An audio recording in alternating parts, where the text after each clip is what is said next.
Welcome to the Body Smart Podcast, where we remove roadblocks to fitness and health to empower you to master your health habits.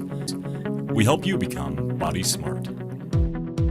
Hey everybody, and welcome to the Body Smart Vodcast. I'm Dr. Cameron Garber, and I'm here today with a special guest, Bart Williams, who is an accomplished climber and hiker, and last May summited Everest. And so excited to have you in here with us. Thanks, Cameron. Yeah, it's been a pleasure. So Bart and I met a few years back as he was preparing for these Everest trips, and it's been quite a journey to watch you climb, and you actually attempted Everest twice.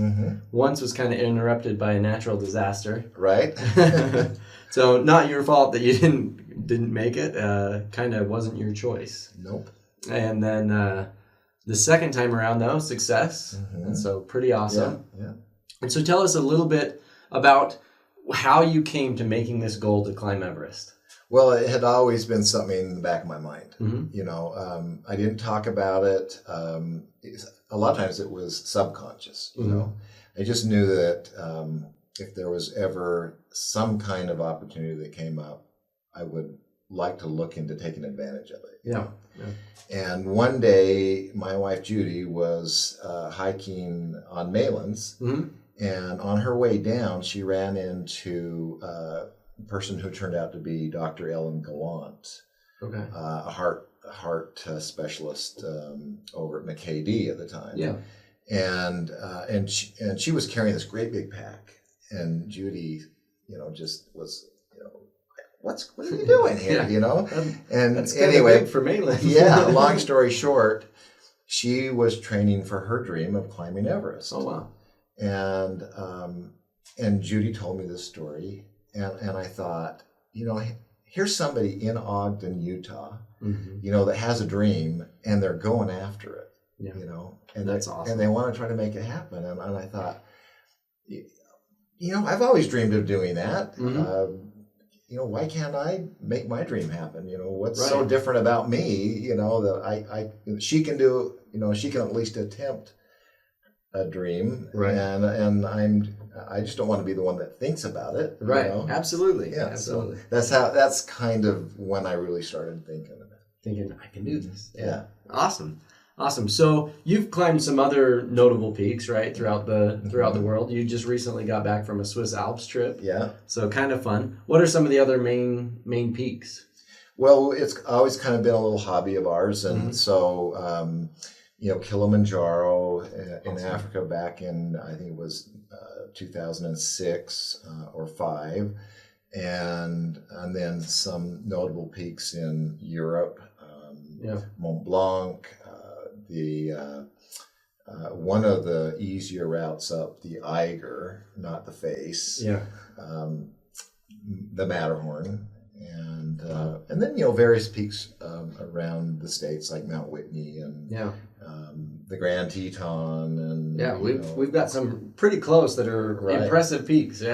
So all fun peaks, and Judy and I have tried to make that our hobby together, and I love it. So that's how we've done it. Yeah.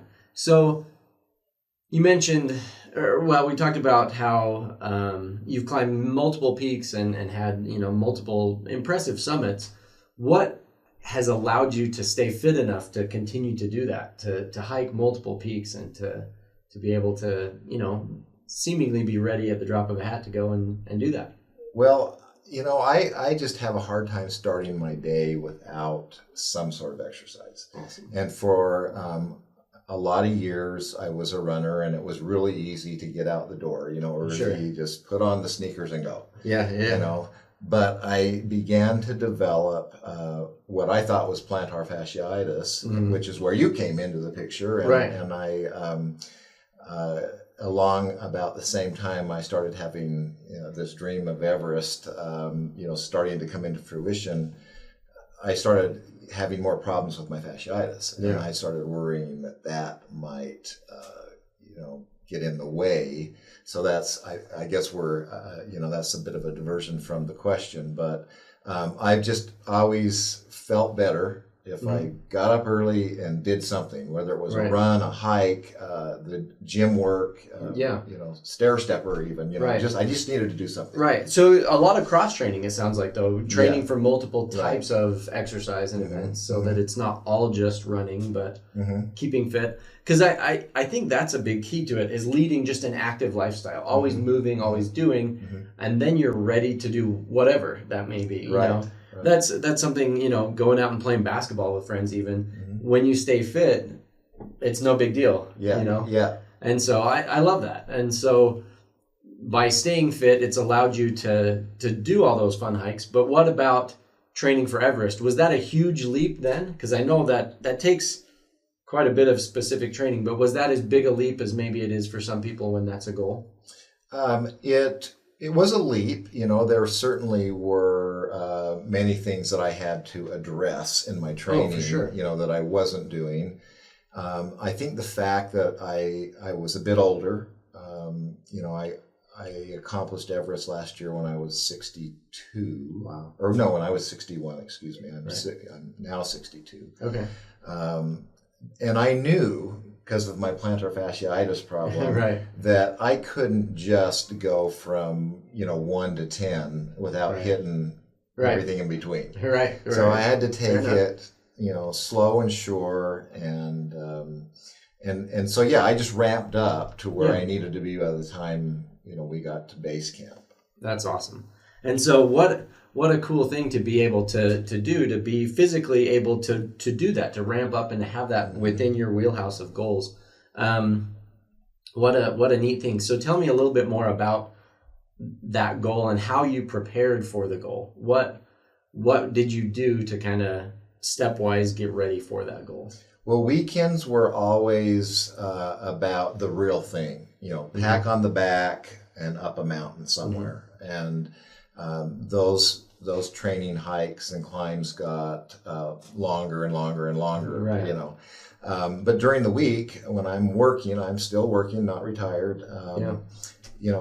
Monday, Wednesdays, and Fridays were always an aerobic day for me. Tuesdays and Thursdays were always something to do with muscle training. Yeah. And so, and then I, like you say, I tried to cross train as much as possible. The bike, the gauntlet.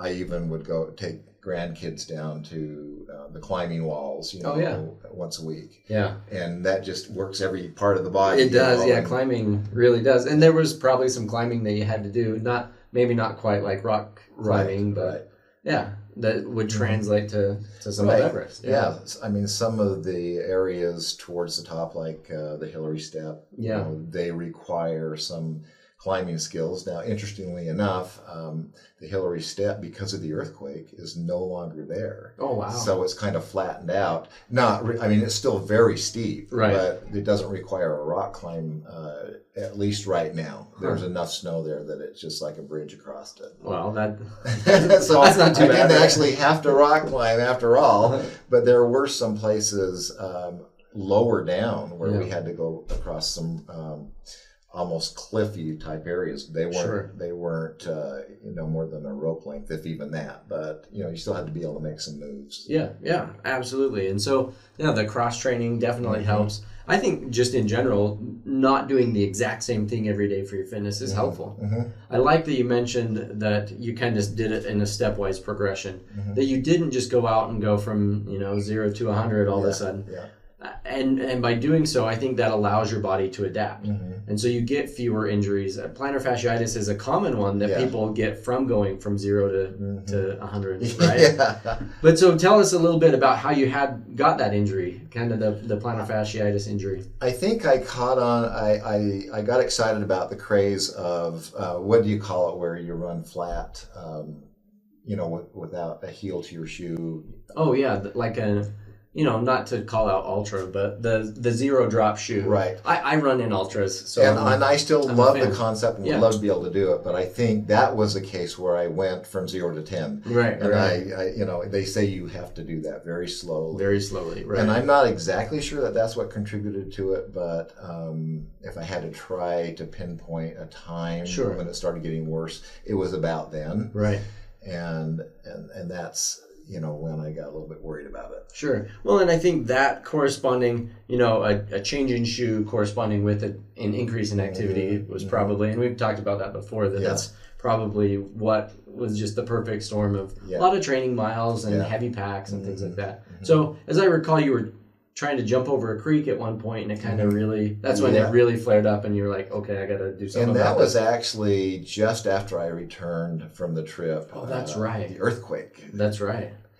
And then, because I hadn't actually made the decision to go back a second time, but I was really close. In fact, that very hike that day, I had kind of made the decision, and then it was just literally 5 minutes before I got back down off that hike that I hopped this creek, and I just heard this snap. No. Yeah. And then it was hard to get back to the car. Right. Oh no. And so at that point were you like, oh, dream gone, goal over? No, not really. I refused to admit that it might have just sunk me. I didn't want to go there. I just thought, I'm going to get, had we met at that time? I think, I'm trying to remember if we had or if that's what caused us to meet, because I was there at the gym. Yeah. I don't remember for sure, but I just remember that I needed to see someone, and I'm glad it was you, because in retrospect, I think we approached it the right way. And as you might recall, I started getting better, right, and then I had a reoccurrence. I was doing the tone class there one day, and we kind of let you go on your own, right? And I had a reoccurrence, and this time I was getting worried because getting very close, within about 3 months of going, and you really have to be ramping up at that time, to get ready for something that's going to be probably the hardest thing that I've ever attempted, right. And that's where it's probably one of those so-called blessing in disguises, because I thought I need to get an MRI. I need to see what's going on here. And at first glance at the MRI, it looked like all this terrible stuff. Like maybe now I really am sunk, because I'd had this old 20-year basketball injury where I really hurt my ankle bad. Sprained it bad. And I just remember, and this was key, I think, for my recovery, my attitude change, my confidence. You looked at that and you said, yeah, there's a lot of stuff going on here, but you've been around the block a few times. You should expect at your age that you've got things like this. And this is nothing that you can't get through. Right. You just need to keep moving, just keep moving, just keep moving. And those were the perfect words for me to hear. Perfect. So that's awesome. Yeah, thank you. Well, I'm a big believer in our body responds to the messages that we tell it. And if we stop moving, if we do restrict our motion and our activity, things get worse rather than get better. And so I'm a big believer in an active recovery. So often with plantar fasciitis and other things, they put you in a boot or they tell you to stop walking and stop being active. And in my opinion, that often makes things worse rather than better, because we never give our body the input that it needs to know that it needs to get better. And so I typically will keep my runners running, or my hikers hiking, whatever that is. I keep people active while they're recovering from knee pain, plantar fasciitis, shoulder pain, whatever that is, because I feel like we restrict ourselves too much and then it backfires. Yeah. And so if we can stay active and keep moving, but then also aggressively and actively treat whatever that problem is, we tend to get better. And in my opinion, we get better faster without as much of a drop off and then having to catch back up. Yeah. And so I'm glad that worked for you. And it obviously worked okay, right? It worked. Well, and so tell us a little bit more about Everest itself. It's pretty daunting task, right? It is. I think all of us were weak almost the whole time. They're most of the time, even at base camp at 17,500 feet, you really have to think about whether I have enough energy to make it from my little 2-man tent to the dining tent, which is only maybe 30 yards away. Right. So it's just, and then to look up at this peak that's 12,000 feet higher. Right. And think, I hardly have enough energy to get from my tent to the dining tent. What am I thinking? Right. What am I thinking? Right. And so it's fascinating that's your take. From I've hiked a few peaks. The highest peak that I've hiked is Kings Peak, which is 13,500. It's not the highest climb I've done, but the highest peak that I've ascended. And along that trail, people were dropping out, and they were people just huffing and puffing and getting altitude sickness. I can't even imagine being at 17,000 feet, knowing you've got to climb an extra 12 and change. Right. Yeah. Well, I knew, and people had told me, and I'd read that Everest is more mental than physical. Sure. And I knew that I'd have to be willing to just keep putting one foot in front of the other, and not let the whole thing just be so daunting that Right. I ran home with my tail between my legs. Sure. Which a few people did that were much stronger physically than I was. Sure. And I think it boiled down to I wanted it so bad. Maybe I wanted it too bad. Sure. I could have gotten myself into some trouble. But I hired a great guide service. Yeah. That I honestly hired them to watch that, to make sure I didn't start making decisions that would get me in trouble. Right. Yeah. And so I figured, as long as they, having seen lots of people climb that mountain, would know when to stop me. Right. If it was getting dangerous for me, I felt good about that. So I just kept putting one foot in front of the other. I figured, as long as they thought, I'm still going fast enough to make it. We did all develop what they call the Kumbu cough. Oh, sure. Which is a kind of a form of acute bronchitis. And we just had to make sure that wasn't getting into our lungs and becoming pneumonia. Right. So I kept going back to the doctors and saying, okay, are you sure this hasn't gotten right? They'd see me coming and they say, you're fine. Everybody gets this. Yeah, everybody gets this. Just keep going. You're going to be fine. So, yeah. No, that's smart, though, to be proactive about it and make sure it's not becoming a problem. Yeah. So, the year before you'd gone, and what, 21 people had passed away on the mountain? 19 at base camp. At base camp, right. And some 8,000 down in Kathmandu and around Nepal. Right. But yes, down at base camp, when this big hanging glacier collapsed off one of the side mountains because of the earthquake, right. It pushed in front of it 150-mile-an-hour winds that picked up rocks. Wow. The snow didn't actually reach base camp. Oh, okay. It were these rocks. Just if you were in the wrong place at the wrong time, it was just went right. They'd go right through you, and that's what killed 19 people. Wow, unbelievable. Yeah. So knowing that, going back the next year, were you nervous about your health other than just the climb itself? I thought I would be, especially because I was caught at 20,000 feet at Camp 1, right above the ice fall, when the earthquake occurred, and we had avalanches coming down from both Nuptse and Mount Everest. Wow.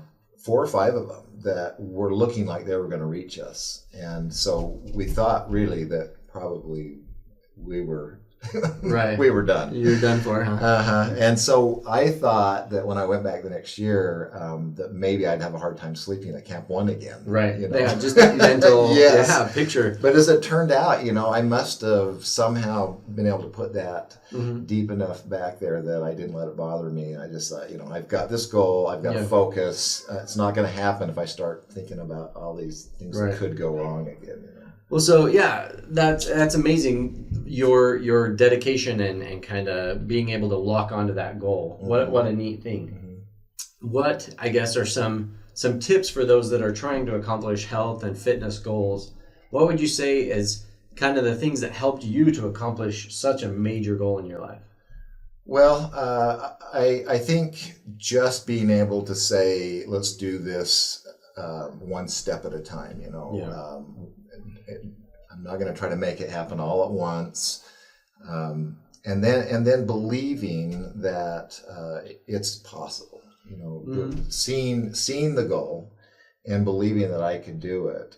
Awesome. You know, even big ones like that, or things that are seemingly impossible, you might be surprised, and I was surprised that you know, I made it happen. And right. you know, there were times along the way when I had to have people remind me that that I was capable of doing it. You know, because there's some discouraging times. Oh, I'm sure. And just like you know, helped me believe that I could get over, you know, my foot problem. You know, there was a time when my wife had to, you know, remind me that I can do this. Right. You can do this, Bart. You know. Yeah. Don't give up. You know, you'll forever regret that you didn't give it your all if you give up now. Right. Know? So, right. You know, there are key people, and there were key people in my life that this wasn't just me. You know, there were a lot of people that helped it happen. I love that. Those are some great tips. You know, take it a step at a time.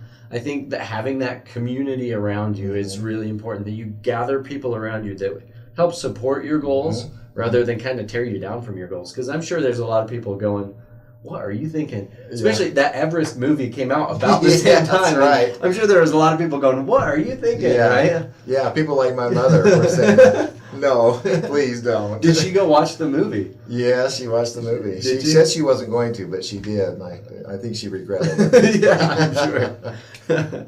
That's funny. Yeah, I thought about that as I was sitting there watching this movie, knowing that you were doing that almost at the exact same time that it came out. Yeah. It was pretty daunting. And I watched it twice, and it was very depressing. And both times, this was before I went, both times I almost... Well, I started having these second thoughts. Sure. So maybe that's another bit of advice is, you know, if you have a goal, don't let the naysayers or those who want to critique your goal talk you out of it. Because there are plenty who will do that. Oh, absolutely. Absolutely. Yeah. The why would you do that type people that kind of question your motives and your thoughts. And that I would say that's true with any goal. You know, with some of my business goals, I get that all the time. Why would you do that? Yeah. And because I'm trying to do healthcare differently. Yeah. But it makes people question why I would do that, and I kind of have to just shut those comments and those people out and know that, you know, what I'm striving for is maybe, for me at least, the right way to go. Yeah. It's an interesting thing. Well, so let's get to the actual summit of Everest. How did that go? Well, it was, you know, it went well. Yeah. I was very lucky. We had been slated to summit 2 or 3 days before, and because of what seemed at the time bad luck, we got set back in the rotation. We'd been forced off the Lhotse face at about 24,000 feet, and it's very steep, very treacherous, by very, very high winds. And so we had to go back down, and that's how we got behind some of the other teams. Right. But as it turned out, I ended up stepping over 2 people, dead people who had just recently died because, maybe not the only reason, but part of the reason was because they were where I would have been in the lines behind other people, going maybe too slow, running out of oxygen, having things happening like pulmonary edema and cerebral edema that get out of your control at a certain point. It could have been me, but because we got delayed, we ended up summiting on one of the best days of the season. And there were only about 6 other climbers up there at the time. Wow! So you were able to go at your pace rather than.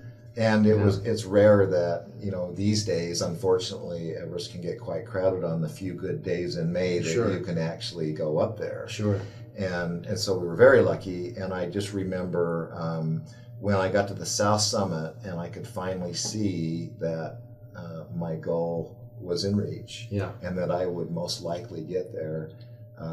The emotions just started flooding. I'll bet. You know, and I asked other climbers if they'd had the same experience, and to a person they did.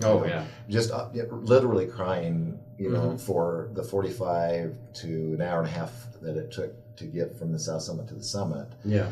Thinking about everything that goes into it. Oh, you know, the years of preparation. Years of preparation, even down to little pieces of gear. Yeah. that you spend hours sometimes thinking, okay, is this the right piece? And is this the right place to even buy this piece? Could I get it cheaper somewhere else? Right. Spending hours on Amazon comparing it to other sites. Exactly.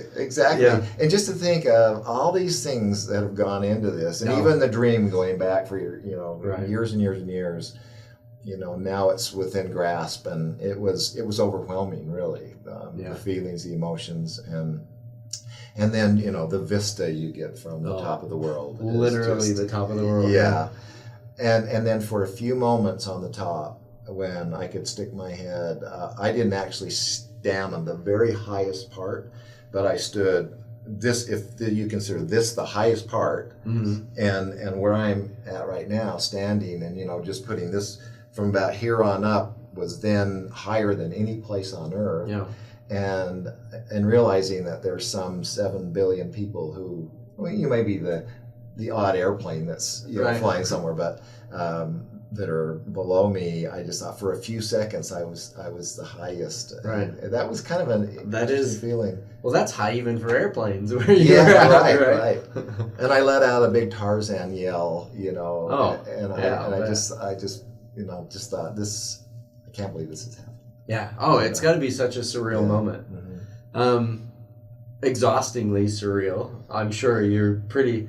So is the descent afterward? Is that kind of like all your emotion that you've had for this last hour and a half? Is that pretty exhausting? It dissipates. It dissipates really fast, and that's why there's so much risk going back down. Yeah. And after about a half an hour of enjoying the top of Everest and taking some photos and different things, and then realizing you have to get down, that's the focus. And it's like, you don't even want to stay any longer up there. It's like, okay, now I want to get down safe. Right. And I made, I took a satellite phone up there, and I made the call to the family, which was really fun. That's awesome. And then I just said, okay, next time I call, I'll call from a safe place, and you'll know I'm, and so my focus was, okay, get down safely. That's awesome. And I was so tired, and I owe so much credit to my Sherpa because, there were times when I couldn't even set up my rappel. I was so tired, and I guess if my life had actually depended on it, I'd probably have set it up. The but adrenaline he rush, was right there to help, and just, so I could save some energy to get all the way down, and so the Sherpas, at least for me, I could not have done it without my Sherpa. Sure. Okay. No, absolutely. Hey, don't you feel like they're kind of superhuman? Well, they are. Yeah. It's amazing how they can do that multiple times. Yeah, they can carry, packs that are 3 or 4 or 5 times as heavy as the one I was carrying. Wow. And literally almost run up the mountain, It's unreal. At that altitude. Right. They're like mountain goats. And they don't really, I think a lot of them could do it without oxygen even. Yeah. But it's part of kind of the rule of these guide services that they want, these guys might have to end up trying to save my life, right? Right. So they want them to have oxygen. Right. Well, if something goes wrong, they don't want the liability. Right. Yeah. Why didn't you wear oxygen? Yeah. Wow, what a neat thing, though. What an amazing experience. And you can definitely see...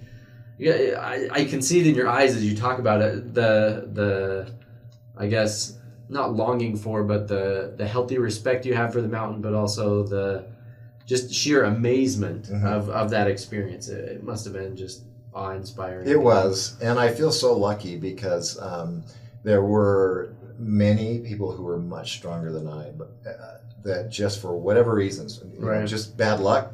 They might have even had a Sherpa that got sick, or they feared that the bronchitis might develop to pneumonia. One good friend of mine turned around on summit day because he just didn't want to risk his life up there, And it's a call you have to make. That's a totally respectable call. Yeah, it's a call you have to make. I made the same call. You start out half hour, an hour from that last camp on your way to the summit, and you have to, you're entering the death zone. Yeah. And you may not come back, and you really have to ask yourself, is this worth it to me? Yeah.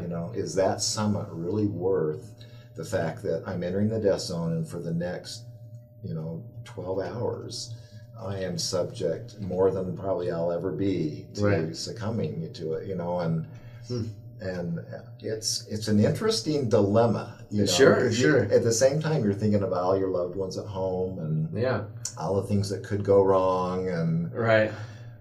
It was interesting, but it's something I wanted, and selfish as it may be. Sure. But what a neat thing to be able to say you've met that goal, and I think in meeting goals, some of them do seem selfish. Even if it's a fitness goal, a lot of people will say, well, you're spending all that time on yourself. But really, by accomplishing big things, it teaches us so many things that we can use in other areas of our life. It really rounds us out as a person, I feel like, to help us realize that we can do hard things, that we can accomplish great things. And allows us to be able to be, I feel like, a more well-rounded and better person for all those things that we do love and do care about, right? Yeah. So even though, some goals are kind of selfish, they are about improving us, I do feel like they help us be better. Yeah. As well. But it was surprising to me that, the people that are close to you in your life, how they rally around you, and they act like it's important to them too that you accomplish your goal, and they want to be there for you, and so the bond that I had with my wife and the rest of my family, my children and my grandchildren, my parents, became even stronger because they were always there for me, and they wanted to be there for me, and the phone calls when I'd call home a little bit maybe disillusioned or having a down day, they were there for me, That was cool. That is neat. And that's a long journey. It's not just like you go there and you start hiking. You're there for over a month, right? 9 weeks. Over 2 months. Oh, over 2 months. That's right. That's right. Because you go up and come back down. The acclimatization period takes that long. And so that's a long time to stick with it and stay motivated. It is. Go for it. Eating the same, I won't say the food's bad, but, if you eat any food over and over and over again for a 2-month period, you get a little tired of it. Right. And understandable. And if you're talking to the same people over and over and over again, you even get a little tired of that sometimes. Sure. But the fact that we had, as many people as we had in our group, it does make it more fun, You get to know all these different personalities. Right. And people that are achieving great things in their own right. A lot of big achievers, right? Yeah. Did you find that a lot of people were successful in other venues, in other aspects of life that were also up there?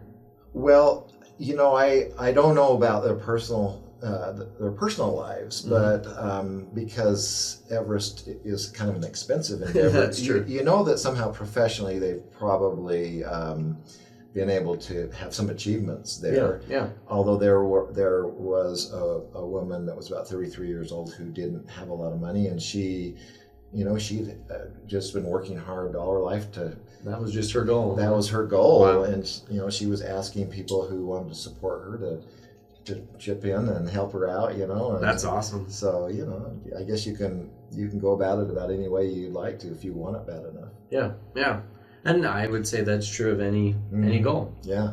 Well, it's been so much fun talking to you and learning more about your experience and really kind of what it took for you to accomplish your goals and kind of some of the hurdles that you had to go through. One of those was meeting with me for a few weeks. Yeah. I'll just say a pitch for the good doctor here. If he tells you to just keep moving, because, I know that I had some doubts getting from where the trek starts, because it's 38 miles exactly, but you do a lot of stuff along the way, and so I would say it's more like a 50-mile trek in there. Yeah. And I really thought, will my foot last that long? Yeah. I wasn't too worried about anything above base camp because I was going to be in this big cast-like boot, Yeah. And but I just saw all that walking. But the more I walked, and the further away from the start I got, I noticed that this is feeling better and better and better, and I got to the point where I wasn't even thinking about it anymore because it didn't hurt anymore. That's awesome. So all that movement that you talk about, I think that was, that was precious information for you to give me. Good. Because it gave me confidence that I could still do it. Yeah.